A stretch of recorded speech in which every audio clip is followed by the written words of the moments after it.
Yes, the liquor lawsuit swirling around Jay-Z and Diddy helped crack a once warm hip-hop bromance, and the receipts show how business battles, PR meltdowns, and money math pulled two moguls onto opposite sides of a billion-dollar drinks war. This is not Jay-Z suing Diddy, or vice versa. It's two parallel fights, Jay-Z versus Bacardi over Dus, Diddy versus Diageo over DeLeón and Ciroc, that reshaped their brands and their public alignment. According to the record, Diddy's dispute ended with Diageo becoming sole owner of DeLeón in January 2024 after he withdrew his allegations, while Jay-Z resolved his own high-stakes valuation fight with Bacardi in early 2023, with Bacardi taking majority control of Dus. Those outcomes, and the headlines around them, change how fans viewed the friendship. Here's what really happened. In 2023, a quiet corporate fight between Jay-Z's side and Bacardi over the value and governance of Dus spilled into public view. Per business coverage in early February 2023, the dispute ended when Bacardi acquired majority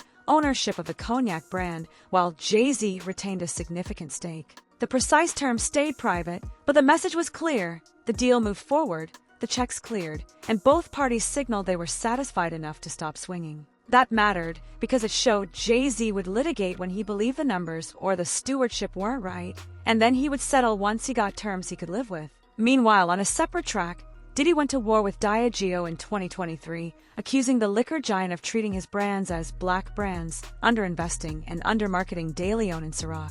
Diageo denied it. The two sides traded filings and statements through 2023. Then in mid-January 2024, they settled everything. Diddy withdrew his allegations. Diageo took sole ownership of DeLeón and untangled itself from the partnership. No dollar figures were disclosed, but the exit signaled the end of a long, high-profile collaboration that once looked like the model for celebrity spirits. So how does that end a bromance? It's the optics and the incentives. Two men who once appeared shoulder to shoulder at galas and industry nights suddenly became case studies in opposite strategies. Jay-Z's path looked like a quick, high-stakes valuation fight that ended with a clean, orderly settlement and continued equity. Diddy's looked like a frontal assault on a corporate partner that ended with a total uncoupling and headlines that invited scrutiny far beyond beverage operations. Even if neither man took a public shot at the other, the difference in outcomes created a narrative drift. One mogul negotiated his way to a bigger, quieter seat at the table.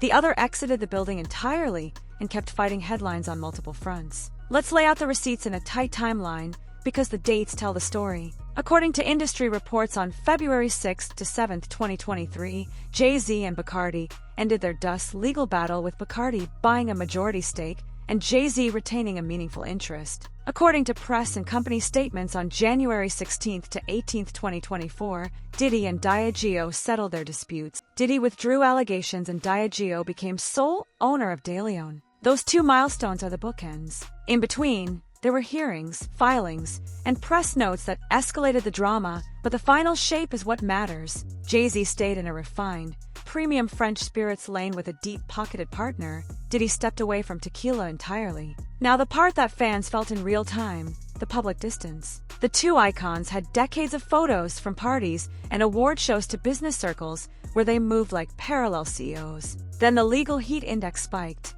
When Diddy's Diageo case turned from contract language into a national conversation about marketing, race, and corporate accountability, every appearance and cosign started to carry reputational weight. And when separate civil allegations later named both men in the same lawsuit before the accuser voluntarily dismissed the case with prejudice in February 2025, the climate got even colder. Each camp issued denials and legal responses, but the practical reality was obvious. The risk calculus around being seen together in certain moments changed. Here's why the money and control story matters more than the gossip.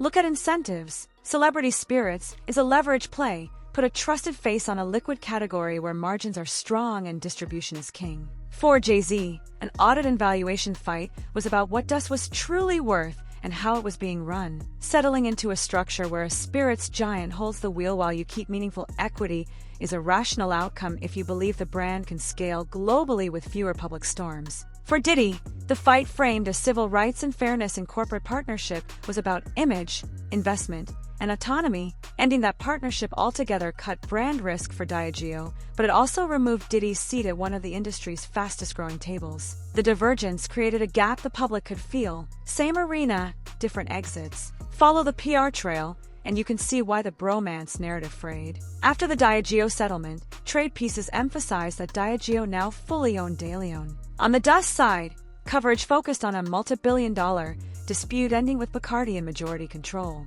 That contrast fueled a simple storyline. One man fought, stayed, and got paid. The other fought, left, and lost control of the brand. Add a year of broader headlines around Diddy, and suddenly, any Jay-Z crossover moment risked becoming a referendum on someone else's litigation. From a brand safety perspective, silence is not shade. Sometimes silence is strategy. But there's a deeper, more uncomfortable why that speaks to power and entertainment. The moment these cases hit the docket, every meeting with distributors, every retailer conversation, every potential ad buy asks the same question: which partner can guarantee stability? Jay-Z's side could point to a resolved valuation dispute, continued ownership in a premium category, and a track record of buttoned-up exits, from streaming deals to champagne moves. Diddy's camp had to fight the perception, fair or not, that the court of public opinion was moving faster than the court calendar. If you're a risk-averse corporate stakeholder, you will choose the path with fewer flashbangs, even if the moral arguments are compelling.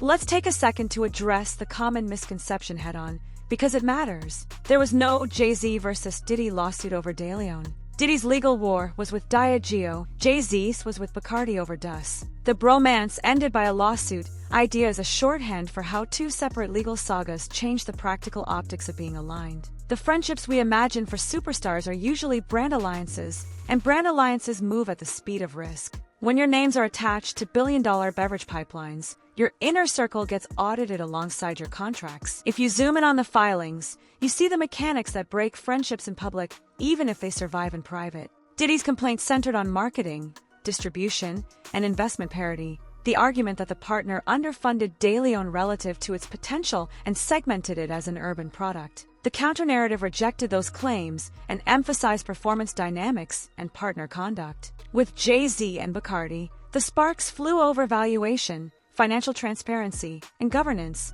classic buy-sell friction in a joint venture. These are textbook disagreements that happen in boardrooms every day. But when the principals are cultural icons, the boardroom spills onto the timeline. The question everyone wants answered is simple. Did the liquor wars actually end the friendship, or was the split inevitable given everything else happening? The honest answer is that the liquor cases did the most visible damage to the illusion of unity. They resorted incentives, rerouted PR strategies, and created a moment where joint photo ops felt like risk, not reward. And once a partnership, formal or informal, starts getting priced as risk, the calendar magically opens up whenever the other guy calls. There's one more twist in the tale: the settlements themselves. Settlements are often framed as ceasefires, but they're also maps of what each side wants the world to see. In 2023, Jay-Z's settlement told the market, this brand keeps moving, the partner with manufacturing and distribution muscle is in charge, and the artist remains an investor with leverage, but less day-to-day exposure.